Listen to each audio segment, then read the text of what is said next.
لو حد بيحط اهداف وبيحس ان الاهداف بتاعته بتتحقق بصعوبة، وبيحس ان مهما حطيته مش بيتحقق، يراجع اللي انا هقوله ده. احنا ساعات النية بيبقى جواها نية تانية. انت محتاج تمشي ورا الهدف بتاعك. النية اللي انت حطيت، انا حطيت هدف، والهدف ده نيتي مثلا اشتغل، تمام. طيب ورا الشغل ايه؟ هل انا فعلا عايز اشتغل، ولا انا عايز يجيلي فلوس؟ لان ساعات ناس كتير بيبقى الهدف من الشغل نفسه ان يجيلي فلوس. طيب انا ليه وقفت ان الفلوس هتجيلي من الشغل بس؟ ما نرسمش الطريق لربنا. الفكرة كلها ان احنا لما بنحط حاجة واحنا عايزينها، ما ترسميش الطريق لربنا خالص. لان ممكن الفلوس دي تجيلك من اب، ممكن تجيلك من زوج، ما تعرفيش هتجيلك منين. فما تحطيش حاجة وانتي النية وراها حاجة تانية خالص. فلو عايز الهدف تشوف على ارض الواقع، اعرف بس ورا الهدف ده النية بتاعته ايه، واطلبه او اكتبه. ان انا بطلب من ربنا يعني طبعا بمشيئة الله في الاول او في الاخر، ان انا عايزة كذا، ان انا نفسي يجيلي كذا. فخليك واضح في النوايا اللي انت بتحطها او الاهداف اللي انت بتحطها. ما تحطش اهداف تبقى وراها حاجات تانية.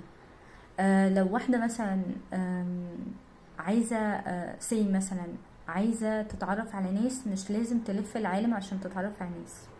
يعني في ناس بتحط مثلا السفر عشان اتعرف على ناس. طب ما انتي ممكن تتعرفي على ناس من يعني واحنا قاعدين، يعني مش واحنا قاعدين في البيت اكيد، بس احنا نخرج مثلا نروح مكان في كوميونيتي في حاجه، وانت في البلد اللي انت فيها، انت مش شرط ان انت يعني ما ترسموش يا جماعه الطريق لربنا. اكتب بس او اكتبوا بس الحاجه اللي انتوا عايزينها، وطبعا نسعى فيه، لان في سعي نفس وفي سعي جسد نسعى فيه. بس نبقى واضحين في الحاجات اللي احنا حاطينها، ما نحطش حاجة تبقى وراها حاجة تانية، او ان انا اصلا النوايا تبقى وراها نية تانية. هتجيلك ممكن تيجي الشغل فعلا، بس ما تبسطش وما يجيليش الفلوس اللي انا عايزاه، تمام. فامشي ورا الجذور بتاعة الهدف نفسه اللي انت عايزه. هو انا عايز الهدف ده ليه؟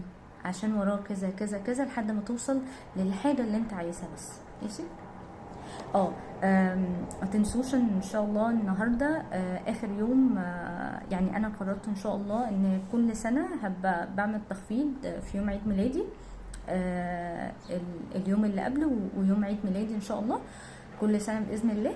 فالنهارده اخر يوم للتخفيض ده، وهو هيخلص ان شاء الله الساعه 12 بالليل، تمام.